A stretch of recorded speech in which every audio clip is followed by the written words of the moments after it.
গ্রেফতার আতঙ্কে দিন কাটছে বিএনপির কেন্দ্র থেকে তৃণমূলের অসংখ্য নেতাকর্মীর। এরই মধ্যে কারাগারে বা রিমান্ডে আছেন অনেকেই। নেতাদের দাবি, বিএনপি উদার রাজনৈতিক দল, কোনো সংঘাত ও সশস্ত্র বিপ্লবে বিশ্বাসী নয়। সরকার নিজেরা নাশকতা ঘটিয়ে দলটির উপর দায় চাপাচ্ছে বলে অভিযোগ তাদের।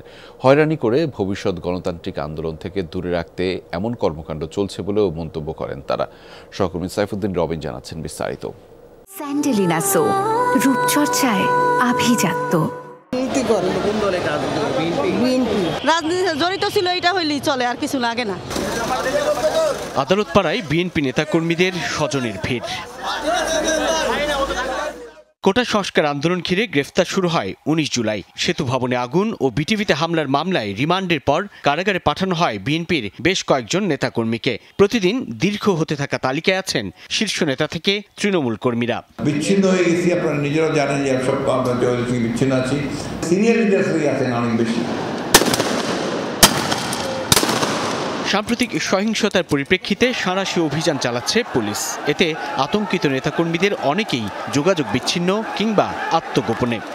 দেখছেন পরিস্থিতি, সবকিছু আপনারা ভালো বুঝবেন, আপনারা সাংবাদিক, আপনারা তো ঘুরছেন, আপনারা দেখছেন, আতঙ্কটা তো অবশ্যই আছে। বিএনপির রাজনীতি করেন কিন্তু মূলত আইনজীবী এমন নেতারা বলছেন পাইকারি গ্রেফতার চলছে এখন, অথচ এই আন্দোলনের সঙ্গে দলের কোনো সম্পর্ক নেই। বিএনপি একটা উদার গণতান্ত্রিক দল, তারা গণতান্ত্রিক পন্থায় এদেশে আন্দোলন করে এবং ভোটের মাধ্যমে নির্বাচনের যেতে চায়। তারা কোনো সশস্ত্র সংগ্রামে বিশ্বাস করে না।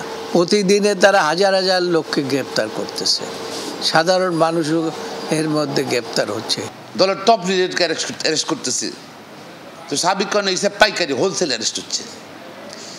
হোলসেল অ্যারেস্টে ঘটনা ঘটলো কি, এখন সরকার এটা ব্র্যান্ড করতে চাচ্ছে। এটা ছাত্র আন্দোলন নয়, এটা বিএনপি আন্দোলন ছিল। নিরপেক্ষ সরকারের অধীনে নির্বাচনের দাবিতে বেশ কবছর ধরে টানা আন্দোলনে বিএনপি নেতারা বলছেন তাদের আন্দোলন এবং কর্মসূচি ছিল শান্তিপূর্ণ। গণতান্ত্রিক আন্দোলন থেকে বিরত রাখতেই দলের নেতাকর্মীদের গ্রেফতার করে চাপে রাখার চেষ্টা করছে সরকার।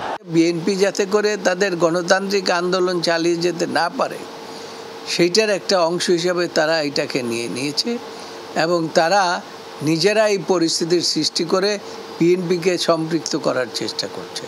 ছাত্রসংঘ জিতে হেরে গেছে তারা, আর বিএনপি তো বিশাল রাজনৈতিক দল, সংগঠিত রাজনৈতিক দল, তো বিএনপির সঙ্গে কীভাবে তারা পারবে? এই জন্য অগ্রিম ভয়ে তারা বিএনপি নেতাকর্মীদেরকে গ্রেপ্তার করছে, হয়রানি করতেছে। প্রজাতন্ত্রের কর্মকর্তারা তদন্ত ছাড়াই বিএনপিকে দোষারোপ করছে বলেও অভিযোগ নেতাদের। সাইফুদ্দিন রবিন, যমুনা নিউজ, ঢাকা।